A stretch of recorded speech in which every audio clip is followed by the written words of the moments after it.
Good morning, friends. Happy Monday. I just had to share with you this gorgeous day. Beautiful little willow sunbathing and an Aries sunbathing. Beautiful lake.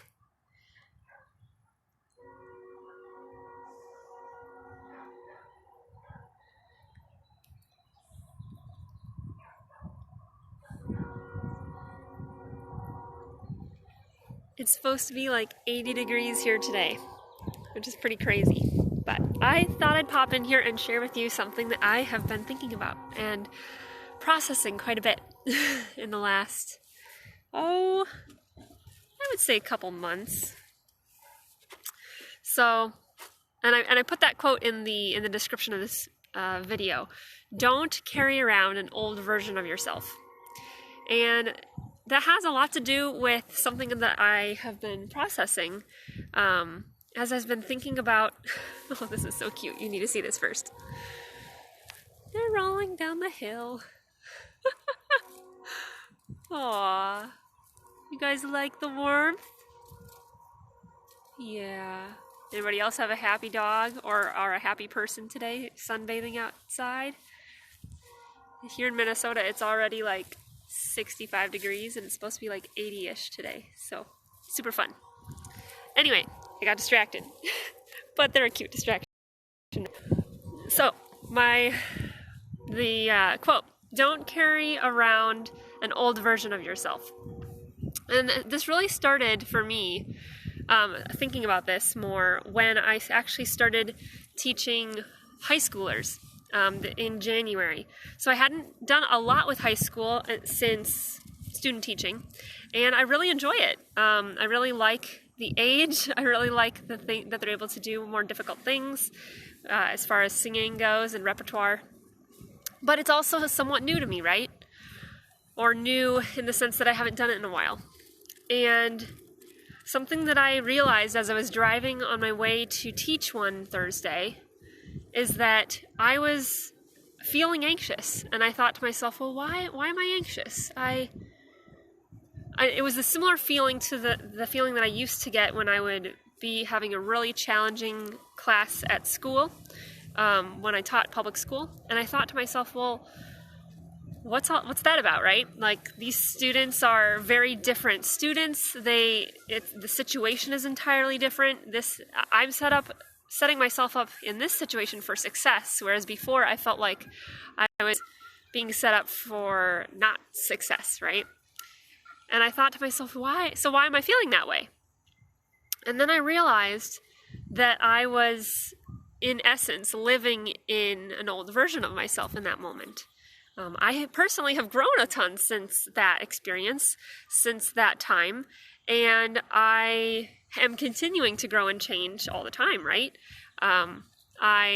Especially now, I'm doing a lot of self-development and personal development and growth in Christ, and I am learning a lot about who I am and about who God has made me to be.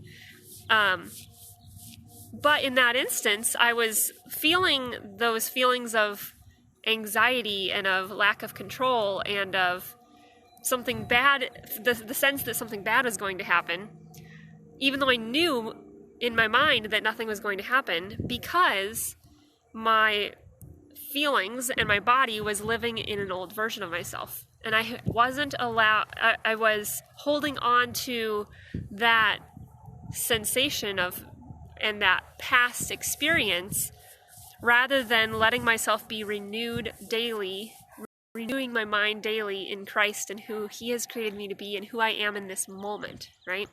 And so if I'm not careful, I can carry around that old version of myself and carry around those feelings and those different things in my body as emotions or in my mind as thoughts that aren't even true anymore, right? And that's not something that is of me or of God. And so I've been thinking about that a lot lately and processing that, and I'm really growing in that ability to not carry around an old version of myself. And it's challenging, and that doesn't mean it's going to be easy every day. but it's very freeing and very liberating. And not only does it free me, but it frees those around me too, because it allows them to live out of who they are. Because likely some of those students that, and other people too, that were part of those experiences that weren't helpful or weren't very good experiences for me, a lot of those people have probably grown and changed too. They are also not the old version of themselves that I knew. And so being able to be free in that way myself enables me to forgive them of those things that maybe didn't go well in the past, or that that caused hurt to me in the past. And so if I ever encounter those people again, that forgiveness will be so full and rich and whole, and I can experience that person in a way that doesn't cause me to feel the same feelings that came up maybe the last time I saw them, right? So hopefully that makes sense. I'm super curious what thoughts you have as to if any of you have been thinking about and processing similar things. And if this is a new idea to you, I'm really curious to hear what you think. I value what you have, your input, especially other believers in Christ. I value your input as well. But really, I'm seeing that concept play out as being renewed daily by Christ and growing in Him and who He says that I am. And it's just been really neat to see how that's able to be played out, and how God is enriching my life and renewing me as a result. So I hope you have the best Monday ever. I need to go have lunch pretty quick here so that I can go to Rogers School of Music and teach some music lessons this afternoon. So I hope you have the best day, and I will catch some of you later. Bye-bye.